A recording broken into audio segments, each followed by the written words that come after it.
ದೇವತೆಗಳೇ, ವಿಶ್ವಾಮಿತ್ರ ಮಹರ್ಷಿ ಪ್ರಪಂಚಕ್ಕೆ ಕೊಡುಗೆ ನೀಡಿದ ಅದ್ಭುತವಾದ ಮಂತ್ರ ಗಾಯತ್ರಿ ಮಂತ್ರ.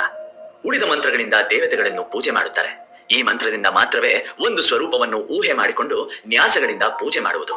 ಇದಕ್ಕೆ ಮಂತ್ರಾದಿ ದೇವತೆ ಸೂರ್ಯ, ಇದಕ್ಕೆ ಮಸ್ತಕ ಬ್ರಹ್ಮ, ಶಿಖೆ ಶಿವ, ವಿಷ್ಣು ಹೃದಯ ನಿವಾಸ. ಈ ಮಂತ್ರ ರೂಪವನ್ನು ವಿಶ್ವರೂಪವೊಂದೇ ಊಹಿಸಿಕೊಳ್ಳಬೇಕು. 3 ಲೋಕಗಳು ಈ ಮಂತ್ರಕ್ಕೆ ಚರಣಗಳು. ಹಾಗೆಯೇ ತನ್ನನ್ನು ಪಾದವಾಗಿ, ವಿಷ್ಣುವನ್ನು ದೇಹವಾಗಿ, ಬ್ರಹ್ಮನನ್ನು ತಲೆಯಾಗಿ, ಶಿವನನ್ನು ಶಿಖೆಯಾಗಿ ಒಂದು ಸ್ವರೂಪವನ್ನು ಮನಸ್ಸಿನಲ್ಲಿ ಇಟ್ಟುಕೊಂಡು ಕಣ್ಣು ಮುಚ್ಚಿಕೊಂಡು ಗಾಯತ್ರಿ ಮಂತ್ರವನ್ನು 12 ಲಕ್ಷ ಸಾತಿ ಜಪಿಸಬೇಕು.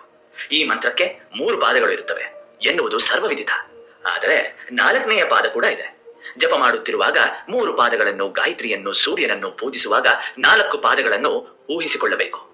ಪರೋ ರಜಸೆ ಸಾವಧಂ ಗಾಯತ್ರಿ ಈ ಮಂತ್ರಕ್ಕೆ 4ನೇ ಪಾದ. ಸೂರ್ಯ ಪೂಜೆಯಲ್ಲಿ ಮಾತ್ರವಲ್ಲವೇ ಇತರ ಪೂಜೆಗಳನ್ನು ಸಹ ಈ ಪಾದವನ್ನು ಹೇಳುವುದು ಕಾಣಿಸುತ್ತದೆ. ಜಪ, ಧ್ಯಾನ, ಯಜ್ಞಾದಿ ಕಾರ್ಯಗಳಲ್ಲಿ, ಪೂಜೆಗಳಲ್ಲಿ ಪ್ರತಿನಿತ್ಯ ಸರ್ವ ಪಾಪ ವಿನಾಶಕವಾದ ಈ ಮಂತ್ರವನ್ನು ಸಾಧನೆ ಮಾಡಲು ಸಾಧಕರು ವಿದ್ಯುಕ್ತವಾಗಿ ಅಂಗನ್ಯಾಸವನ್ನು ಮಾಡಿಕೊಳ್ಳಬೇಕು.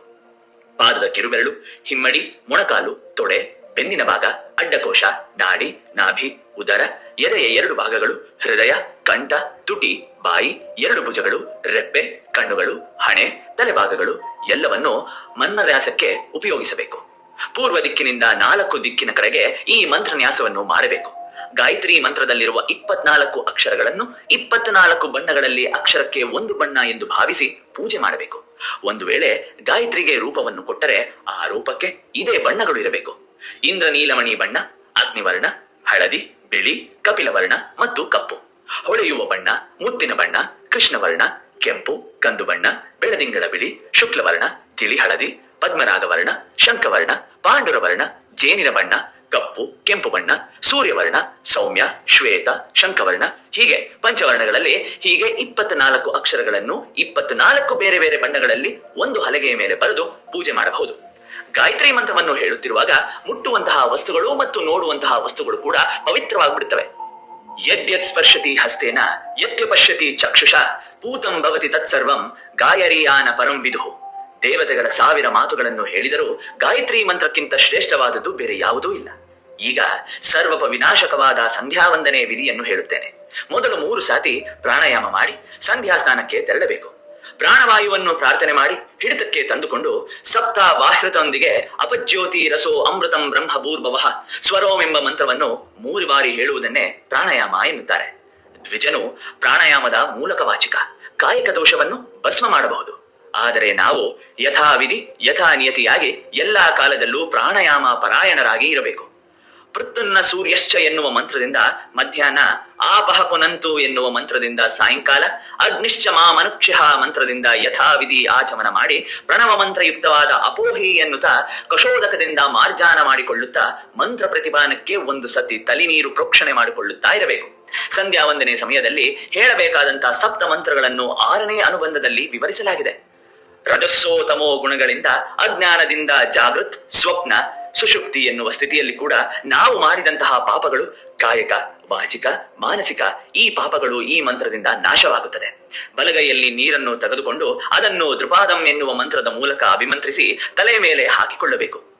ಆಘಮರ್ಷಣ ಮಂತ್ರಗಳಿಂದ 3, 6, 8 ಇಲ್ಲವೇ 12 ಆವೃತ್ತಿಗಳನ್ನು ಮಾಡಿ ಆಗಮರ್ಷಣವನ್ನು ಮಾಡಿಕೊಳ್ಳಬೇಕು.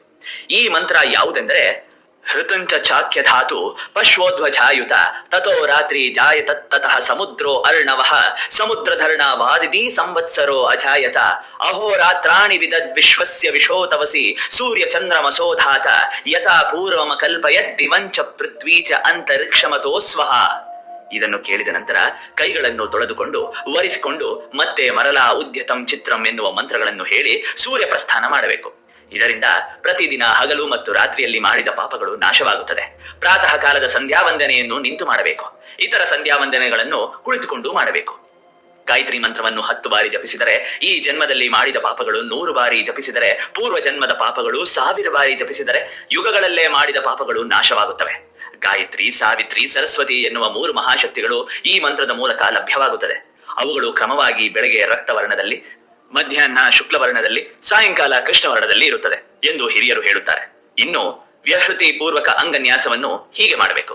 ಗಾಯತ್ರಿ ಮಂತ್ರದ ಪ್ರಥಮ ವಾಹ್ಯುತಿಯಾದ ಭೂ ಅನ್ನು ಓಂ ಭೂಮ್ ಹೃದಯಾಯ ನಮಃ ಎನ್ನುತ್ತಾ ಹೃದಯದಲ್ಲಿ ದ್ವಿತೀಯ ವ್ಯಾಹೃತಿಯಾದ ಭುವಃವನ್ನು ಓಂ ಭುವಃ ಶಿರಸೆ ಸ್ವಾಹ ಮೇಲೆ, ತೃತೀಯ ವ್ಯಾಹೃತಿ ಸ್ವಹವನ್ನು ಓಂ ಸ್ವಹ ಶಿಖಾಯೇ ವಷಟ್ ಎನ್ನುತ್ತಾ ಶಿಖೆಯ ಮೇಲೆ ನ್ಯಾಸ ಮಾಡಬೇಕು.